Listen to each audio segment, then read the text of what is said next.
Welcome back to Hyperbaric Living Podcast. I'm Dr.Masha, and today I have with me Dr. Scott Sherr.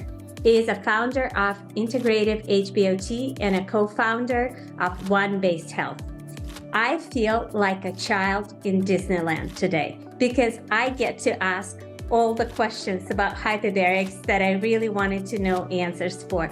And I get to discuss things that really make me excited. So welcome to the show, Dr. Sherr. Yeah, thanks for having me. This should be interesting.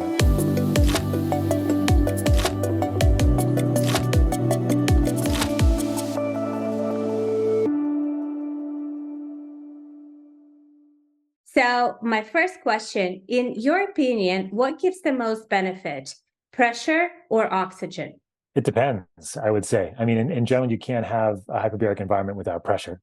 We know that. So we know that that's how hyperbaric therapy works. By increasing pressure on the system, you're driving more oxygen in circulation. Oxygen is obviously extremely important too. We don't live very long without it. So you can't really say that both are more important than the other to some degree because they work together.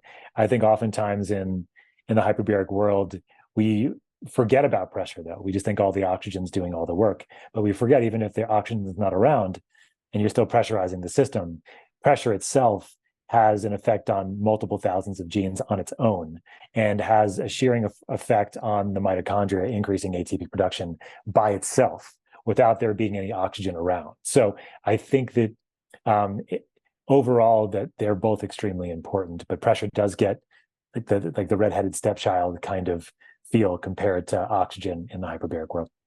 So does it mean that when we're pressurizing chamber with ambient air, it should be enough to get the benefit just from that? I think you can get benefit from just that. I think that there's pressure-related benefits, but I think also a lot of the benefits are related to the oxygen exposure as well. So if you're just pressurizing on air and going to 1.3 atmospheres, we know that's 46% more oxygen in circulation. So that's not nothing. That's significant. But at the same time, if you just add a little bit of extra oxygen, you get 200, 300% more oxygen in there, which is obviously more significant than 46%. But still, there's still a positive benefit on either side of that. I think pressure is extremely important. The pressure allows the oxygen to dive into the plasma, not only just on the red blood cells themselves. And with pressure, you're also seeing microvascular pressure-related changes, probably related to how blood flows through vessels and how that pressure probably has an effect on something called easy water or water around blood vessels that creates polarization, and how that pressure probably increases the amount of that easy water allowing more flow into the system or into tissue as well. We don't know for sure, but there's a researcher out of the University of Washington named Gerald Pollack that's done this work on called easy water, EZ, the letter is EZ, and you can see what he talks about around lipophilic membranes or basically around blood vasculature would be a good example of this, and how the flow goes up with pressure itself. It goes up with oxygen too, but pressure by itself will do this. So I think what pressure is doing is it increases in flow, both in and out of tissue. It's increasing ATP production by itself. Then it's obviously also causing what I would call like a microvascular massage as a result, and then probably also helping with some of the more interesting and nuanced ideas of how hyperbaric therapy might help with things like autonomic dysregulation and things like that, where it's helping recalibrate pressure sensors in your carotid arteries, for example. But that's probably more complicated than most people want to hear. So. But if we go back, actually, dysautonomic dysregulation, it was something, dysregulation of autonomic nervous system was something that I wanted to talk about today, because it's very common in long COVID. And a lot of people are suffering. Certainly, I mean, I've had a lot of benefit in patients with dysautonomia going into getting hyperbaric oxygen therapy, but I don't think it's related to the oxygen as much as it's related to the pressure, because you're helping recalibrate some of those. The carotid bodies have these sensors that get all messed up because of inflammation, and so if you can recalibrate those, and then the brain tends to do better. But it's usually not just using the therapy, the chamber itself. I mean, I've had.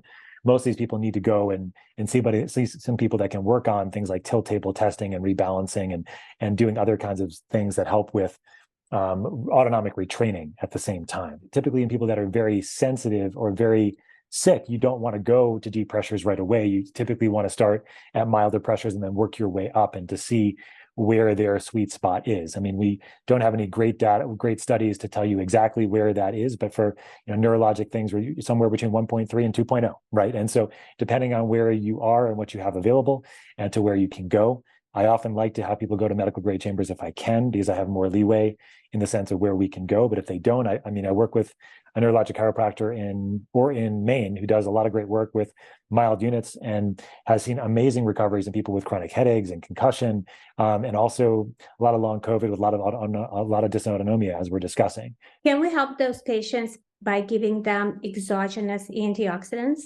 supplementing with antioxidants? I mean, you can. I mean, there's a lot of different ways to do it. The Israelis did some work back in the mid 2000s looking at NAC before NAC production or NAC use, N-acetylcysteine, a supplement to take about 30 minutes before hyperbaric therapy, and did have significant improvements in those patients. I don't think they ever published that study or that work, but the idea is that most people that have some sort of chronic inflammatory fill in the blank, condition, have a depletion of antioxidant status. So ideally, in a perfect world, you'd actually be measuring these things. You'd actually measure what they need. You'd measure oxidative stress levels. You'd measure things like vitamins, minerals, nutrients, toxins, et cetera. And you'd be able to get a sense of what's going on and be able to optimize them in a way that would allow you understanding what they would need before they go into the chamber. But if you don't have that capacity, then yes, if they're already well-described inflammation, it's just looking at you in front of you, then certainly some antioxidants beforehand could be helpful. You just have to be careful because you don't want to antioxidize them either, because that's something that could also potentially neutralize some of the effects of being in a hyperbaric chamber. So it's something that I do very cautiously, and typically I try to do with significant data in my hands so that I know where people are starting and where we want them to go.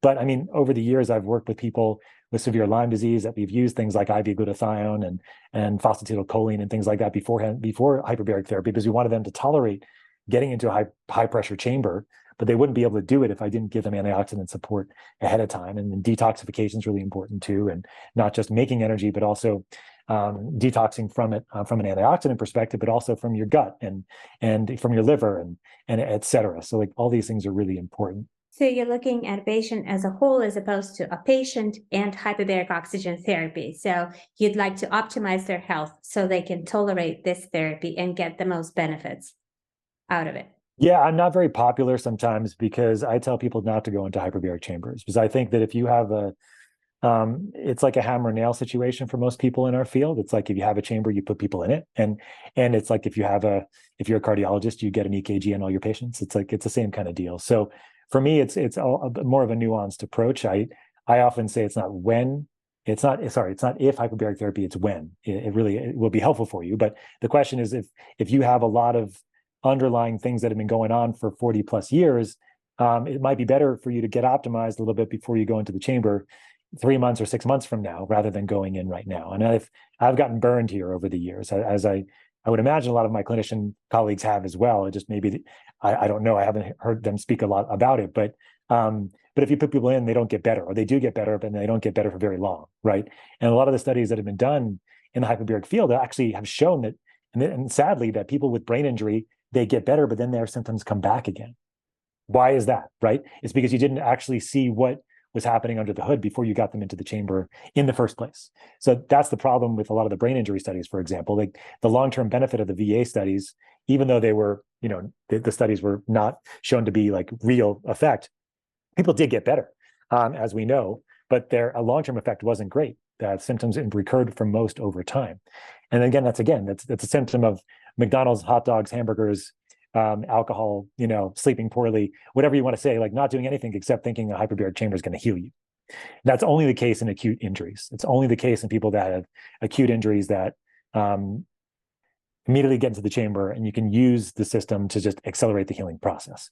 Otherwise, I think it's important to take a step back and say, is it really the right time to go into the chamber? So can we put it this way? If we're using hyperbaric oxygen therapy for FDA-approved conditions, which are mostly acute injury. My whole practice is set up that way. It's a setup that, like, for the most part, it's not just about getting into the chamber, it's about what are you doing like as a result of a larger workup to truly give you more of a comprehensive framework to truly optimize your health, not just get into a hyperbaric chamber is what it comes down to. And the work that I do now with the companies that I've developed, you know, are really all related to trying to give people more knowledge and more information and more of a framework like this, so that so I'm not getting a call from them in 8 months, like because hyperbaric therapy didn't work for them and nobody told them what to do, or the chamber company told them that they should use it X amount.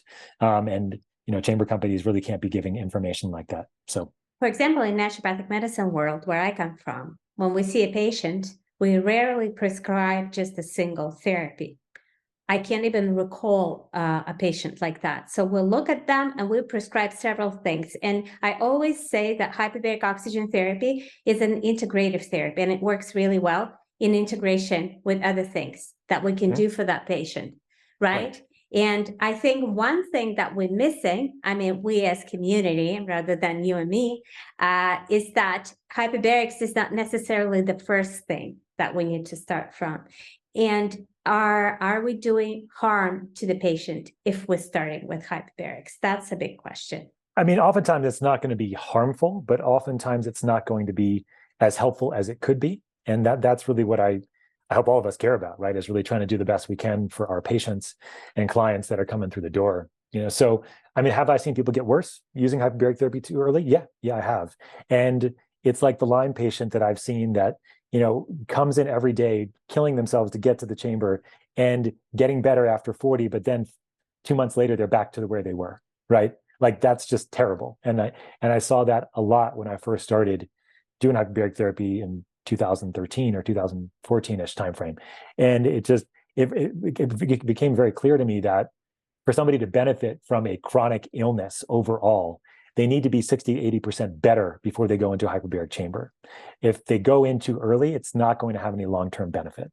Short term, they may feel better, and there may be reasons to use it in the short term for like quality of care kinds of things, let's call it. But in general, 60 to 80% better is what you need to be before you're really going to benefit before getting into a chamber. You know, that's the sad reality of it. And I'm sorry to say it, you know, but that's just the way I've seen it over the years. What about for someone who wants to use hyperbarics for wellness, health optimization, wellness, anti-aging? We can call it, you know, people usually use these terms interchangeably. What would you recommend? Same thing. I mean, like I mean, again, you don't want to go, you could just go into a chamber and do your thing. But I think, again, the benefits are probably more profound, sustainable, robust, whatever you want to call it, if you're doing more of a focus on optimizing your health ahead of time, on optimizing your health prior to going into the chamber. Because that's really the necessary machinery, like I said, to make sure you're making energy effectively, that you're detoxing from energy production effectively, and that you're able to create the ecosystem where you're making blood vessels easily, that stem cells are going to where they want to go. And you can also integrate this with other technologies, of course, and other practices. But in general, I always start with a foundational assessment. And then, you know, all the hyperbaric therapy is really icing on the cake is what it comes down to. And then that's what I mean. The research out there so far is really that you need to do 60 hyperbaric sessions for 3 months to see all these changes. It's probably not the case. You can see benefits in doing less, but there's no research there, so we don't know for sure. But then, of course, if you're adding on more integrative strategies at the same time, then that's where I think, you know, really potentially you could see that added benefit and maybe benefit in shorter periods of time. I mean, but, you know, we don't know for sure. So, and do you think there's a minimum number of sessions? Because you've mentioned that 60, which I think is a made up number as well, because it's very individual. One person might need X number of sessions and other person a different number of sessions. But is there a minimum number of sessions that a person should get to see the results and not to do harm? It depends on the reason. It depends on the reason why they're going in. In general, if you have an acute thing, an acute issue, acute trauma, infection, acute fill in the blank, and you want to see even like a muscle recovery, jet lag, you know, things like that, like you could see a pretty immediate benefit. 1, 2, 5 sessions. It won't take a lot to see the body recover quickly from an acute issue. But if it's a long-term issue, a long-term goal, and to see sustainable benefit, you know, we don't know for sure, but it looks like probably around 20 sessions is where most people will see a sustainable benefit for some period of time, especially if they're doing more of, at least in my clinical practice, more of the integrations, more of the foundational kinds of work alongside of being in the hyperbaric chamber. But yeah, angiogenesis, like max angiogenesis, or at least the major angiogenesis starts around treatment 20. I think there's some data showing that, at least at the deeper pressures. So that's where I try to get people, for the most part, to be like your minimal effective dose, where you see sustainable benefits over a period of time. How long that is will probably depend on the person and their protoplasm. Do you think there is a specific frequency of treatments? For example, 2 dives a week or 5 dives a week, or how does it work? Yeah, I mean, at least the data is that it needs to be done 5 days a week to see those kinds of benefits. And I think it's the cumulative oxygen exposure that's happening on a daily basis, with all the metabolic things that are happening as a result of that, and epigenetic things that are happening as a result of that, that you see the benefits with the cumulative exposure. I mean, I, at least in clinical practice, see people don't do as well if they're not as consistent with hyperbaric therapy, especially for those first 20 or 30 dives, if there's some long-term condition at play. So after you get to a certain effective dose, can you do it more regularly at a more minimal dose? Probably, but we don't really know, what that, we don't have any data there, like what that looks like or how people should do it. But my sense of it is that maintenance hyperbaric therapy would be effective at sort of like a minimal effective dose a certain amount of times a week. And this is what I've been using with clients for many years. What if a person can only come for 1 session a week as a maintenance session after the first 20, 30 sessions? Would it still be is it still effective from your clinical experience? I'm not asking you about the studies or the data, because there's no such data, but from what you've seen in your clinical practice. It depends. Some people do well. Some people don't have any major effect by doing that. It certainly doesn't hurt to do it, but the question is, does it maintain the effect that you got from when you did your full protocol? The answer is sometimes not. It depends on what they're really going in there for. If it's pure anti-aging wellness, maybe. But if it's more condition focused, it may not be. It really just depends. It's really important to people to realize you shouldn't be using the chamber all the time, right? You shouldn't be using it every day for the rest of your life. It shouldn't be something that you need to take breaks from going in there. It doesn't matter what kind of chamber that you have. Even if it's a mild unit, you need to take breaks from it. And so, and when you say taking breaks from hyperbaric therapy, even if it's a mild hyperbaric chamber, what kind of break are you talking about? Like a week break or a month break, or maybe doing it twice a year, 40 sessions at a time? What is, I know you're going to say that it depends on the person. It depends. Yeah, but is there like a golden rule that people can follow and they say, oh, Dr. Scott said, no, this is how you should use it? No, there's no golden rule. Yeah. And then this is the thing that I try to be very emphatic about. Like, it's very difficult to give general recommendations. And nothing I'm saying here is medical advice either. You guys all know that, right? Because you have to talk to your doctors about your individual self and what's important for you. I understand. And that's why I'm going to reframe the question. What people should pay attention to not overdo hyperbarics, because doing it every day, probably not a good idea. When should they stop, or what should, raise their concern? That's a good question. Yeah, I think that one of the things I always tell people, and when I talk to them individually, is that if you're using the chamber and you start feeling like you're making that your progress is reversing, if you're regressing, if your symptoms start getting worse, if your sleep starts getting worse again, if your memory starts getting worse again, if you're starting getting aches and pains in places that you weren't getting them before, or you did get them but they got better, now they're getting worse again, that all could be signs that you're getting too much oxygen. Because when that happens, your body's under too much oxidative stress, making too many products of energy metabolism, basically making you too rusty. Your body can't get rid of all the inflammatory molecules that are building up because of reactive oxygen species. And so those are the main things I have people look out for overall. For typical signs and symptoms of oxygen toxicity, which is more common with higher pressure. Yeah, so like, chambers. Of course, like the major things, if you start getting chest pain or shortness of breath, or if you start getting seizures, then that's not good, right? So like, these are the things that, like, I thought, I guess I was thinking those are more on the obvious side, but you're right to point them out, that certainly the more severe things obviously are really serious and you need to go get checked out. if they happen to you. But in general, there's usually milder signs before some of those major things will happen. And often those are related to oxidative stress. And one of the things that, that I have had some success with, is having people do like more ketones, like being on like ketone esters or ketone salts, and because those prevent the brain from being under more oxidative stress. So it's something that people can look into as well. Or going into a chamber fasting. Yeah, fasting will do it too, as long as you're used to fasting. Because if you're not used to fasting, I don't recommend that. Because if you go into a chamber and you're fasted, your blood sugar is going to drop, okay?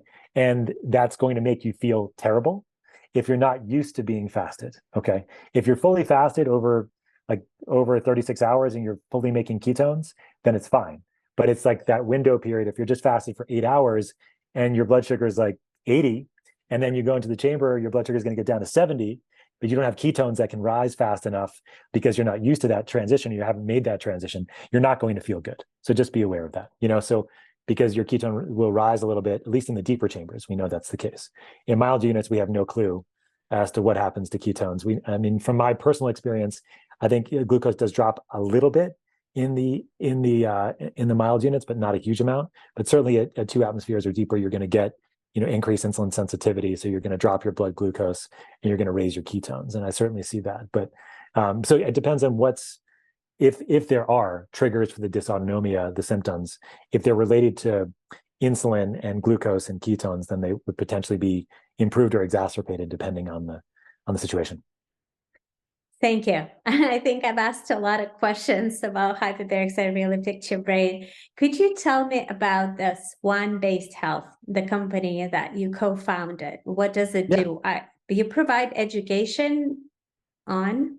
Yeah, so it's interesting to talk about things that are more nuanced in the hyperbaric field. I tend to, and I'm sorry if I didn't give enough detail for people as far as like saying it depends, because really when it comes down to the way I work in the hyperbaric field is that we are all different. We are all individuals.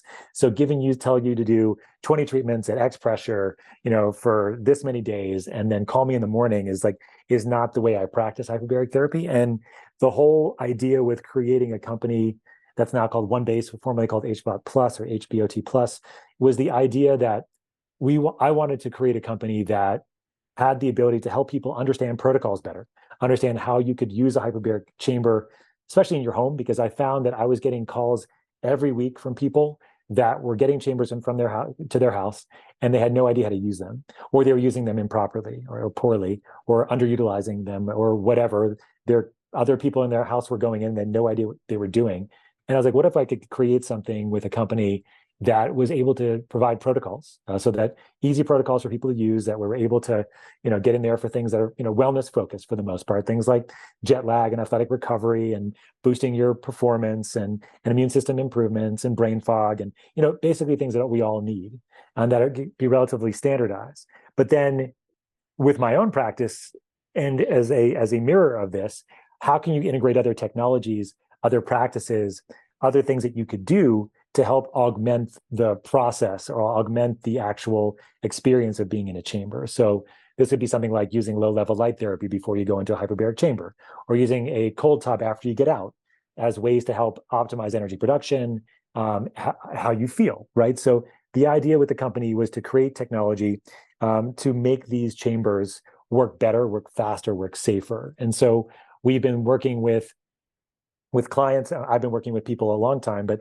now working with our technology, and we have a phone application that is available with our technology and that we're using also in various ways outside of that. But you can find out more on our website, onebasehealth.com. But the idea really is to create an ecosystem where, yes, hyperbaric therapy is one of the main things that we do. But again, there's also the ability to learn about lights, learn about saunas, learn about other types of supplements, practices that you can do that kind of integrate with your hyperbaric work. Because in the end, not everybody can get into a hyperbaric chamber. I'm very well aware of that. So we can give them a framework of how you can understand some of the other technologies that they might have. I think that's great.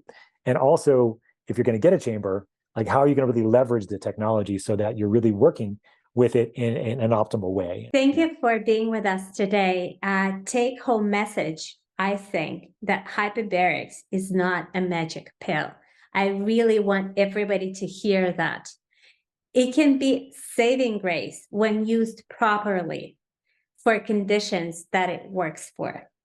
And I hope people hear that. And if you're in doubt and you don't know how to use hyperbaric therapy, you have people like Dr. Scott you can reach out to. Myself, they're hyperbaric practitioners. They're not that many yet, but we're there, and you can ask us those questions and we'll give you answers. And that way to ensure that you get benefits from hyperbaric therapy. Well said. Well said. Yeah. It's not if, but when, right? And remember, Absolutely. So it's always timing is key, just like with everything else in life. I hope you enjoyed this episode. I'll have all the links in the podcast description below. If you like this episode and know someone who can benefit from this information, please share it with them. And don't forget to give us likes so more people can see it.